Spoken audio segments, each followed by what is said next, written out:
The Russian State Circus Company presents a documentary project, Animal Training Techniques of the Russian Circus.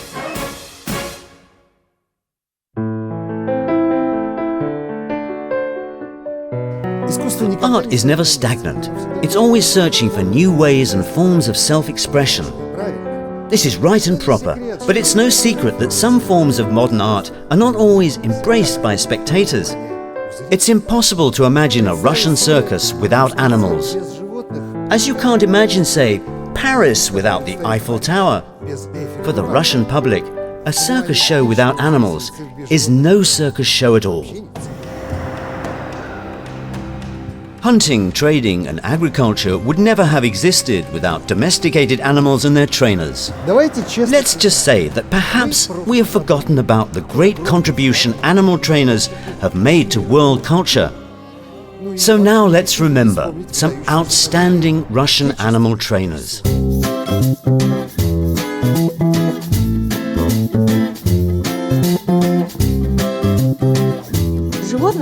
Animals are the most important part of every show in the Russian circus. The artistic traditions can change, but we couldn't imagine any circus without animals. And, most importantly, our spectators couldn't imagine a circus without animals. Nikolai Karpovich, hello. Hello. You're a very famous animal trainer, and we would like to ask your expert opinion. Who among the nation's animal trainers can Russia be proud of? My idol, when I began my career, was a star who's a role model for me even today, and her name is Irina Nikolaevna Bugrimova. Actually, I'm a student of Alexandrov Fedotov, another animal trainer who is also outstanding. Thinking back to the USSR, and now Russia of course, our most famous animal trainers are Margarita Petrovna Nazarova,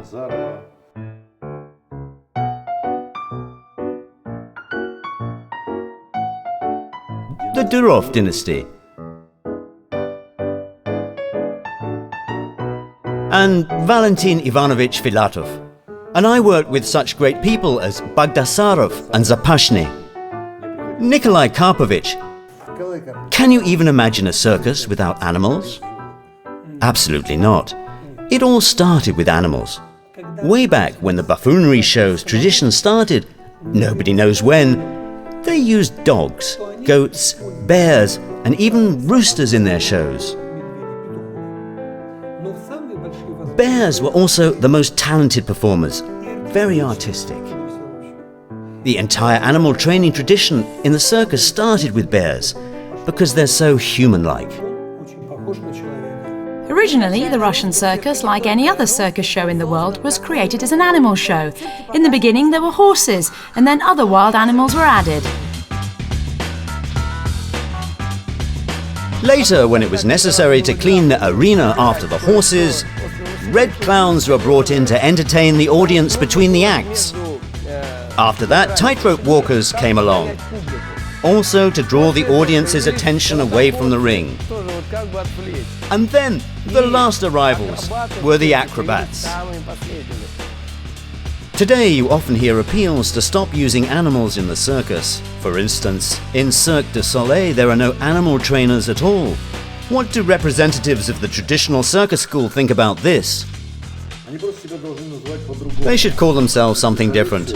Perhaps the Du Soleil show, not Cirque du Soleil. Since ancient Roman times, all circus shows have had animals in them. What they perform is a theatrical acrobatic circus show, but not a circus show in its traditional meaning. Besides the one in Moscow, there are 42 other circuses across the country, not including big top travelling shows. Spectators across the country adore the circus, and it's the animal shows that they really like. Children and teenagers would never turn up just to watch acrobatic performances. They wouldn't understand what a circus was without animals. A curious fact is those people who promote the idea of the circus without animals have never taken care of any animals themselves. In most cases, they don't have pets at home, and they don't have any experience of taking care of and being responsible for an animal. They don't pick up animals in the street, and they have never saved an animal's life. Their homes are empty and soulless.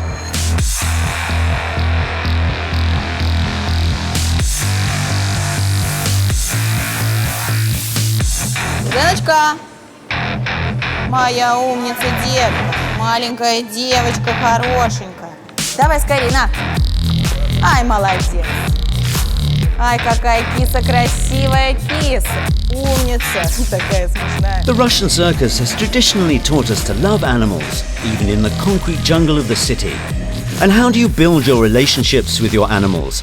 Are they like family members for you, or just a job?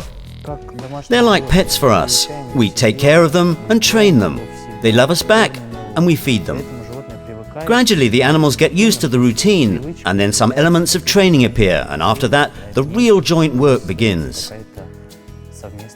What is the relationship between a coach and his student? It's the same way with our animals. From the very beginning, you are their teacher. Right now, our kids are 9 months old, and they've just started their first grade. It is the beginning of their school program, so to speak.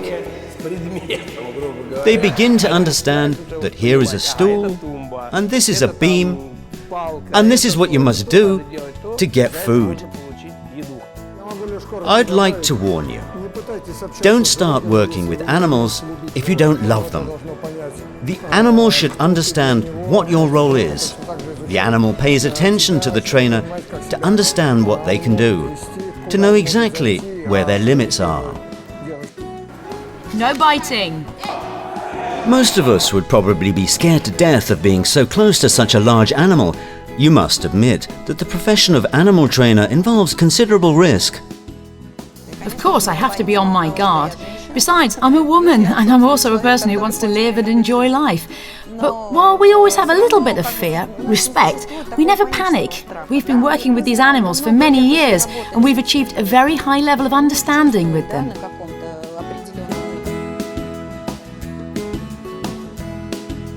So, you're used to risk, you work with your animals, and you spend most of your day with them. But any performance involves artistic work, imagination, and creativity. How do you create your tricks? How do they come about? We watch animal behavior, and we think about what we see, trying to understand what they want to show us. Right now, I'm working with a young animal who shows me something unique and interesting every day. First, you see an element you can work with, then you add to it, and then it turns into something unique. Imagine you observe a group of children during their physical education lesson. Some of them are good at jumping, some are born sprinters, and some can climb up a rope well, etc. You can see the same in these cats. They are so much like humans. You can easily identify the gifted ones, those who can jump, those who can't, and as a result, you work to reinforce their abilities. Actually, in addition to that, many animals can show you their tricks themselves. The first golden rule: training should be based on the biological and physiological abilities of the animal. Obviously, an elephant cannot roll over on its own head. It just can't. So you won't see that in the circus. So everything in the circus is like with children. Everything is based on love and patience. But some people think differently. They imagine that the animal trainer has 3 choices: the stick, the carrot, and the stick with the carrot. Is this true? There is practically no use of a stick. Only good practices. Only kindness. You just need to know their habits. The process of training is the development of conditioned responses. But how can you develop a conditioned response in the animal if you don't know the animal, and if you don't have great and endless patience? That's the single most important quality of the trainer. It all looks so simple, so easy. A tiger jumps upon a stand and then jumps from one stand to another.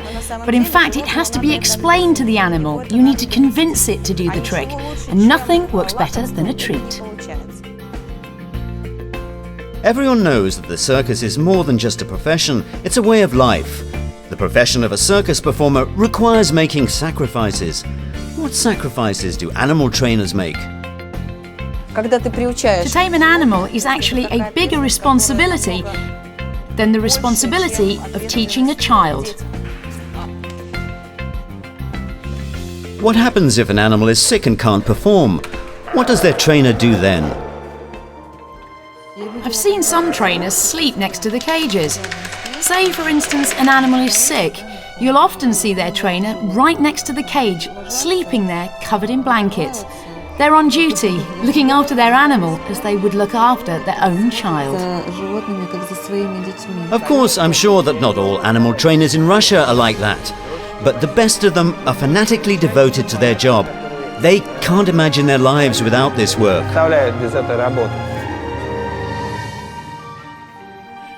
Recently, there have been many reports in the press and social networks about the hard life of circus animals. If everything is as good as you say it is, what's the reason for this negativity? In most cases, these articles and reports are commissioned by certain organizations that either do serious business in this field or are directly interested in promoting the idea of the circus without animals. Those who want the idea of the circus to be associated with certain well-established brands. In all the years that I've worked in the circus, I've never seen people maltreating animals. I'm saying this not because it's on the record, but because it's the God's honest truth. It's only in traveling circuses that they neglect the health of the animals. Professionals take good care of their charges. And what of the Russian state circus training? Is it humane? You aren't afraid of showing animal enclosures and what's happening backstage, are you? No, I'm not afraid. On the contrary, it's all very safe. Now we've set up CCTV cameras in many circuses where the animals live, where they're fed, and we also put cameras in the halls. We offer our spectators the chance to come to our rehearsals with the tigers. You're welcome to stop by if you have 5 or 10 minutes of free time, so you can watch.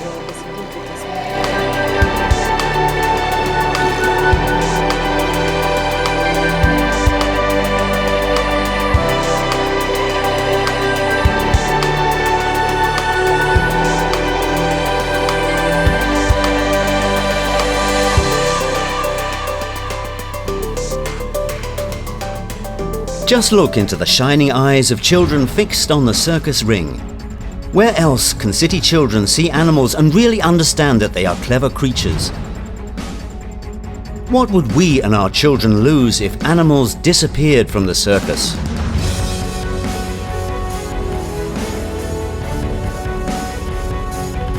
What did you like the most? I love the tigers most of all. I like the dogs. And if there weren't any animals in the circus, would you still come?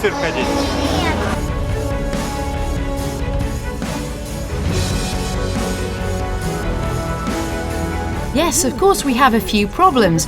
It'd be strange and frankly irresponsible to claim that everything's always okay. The most important thing is that we realise a problem exists and then we look for solutions. The main goal is to improve the lives of the animals backstage and to create a positive environment for our favourite performers, our animals.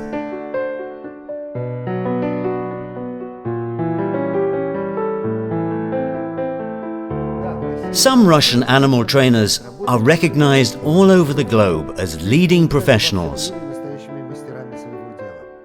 But none of them would get such fabulous results if they treated their animals only with their whips and sticks. It's only through love, good care, and true friendship that we get the chance to enjoy the most remarkable circus acts.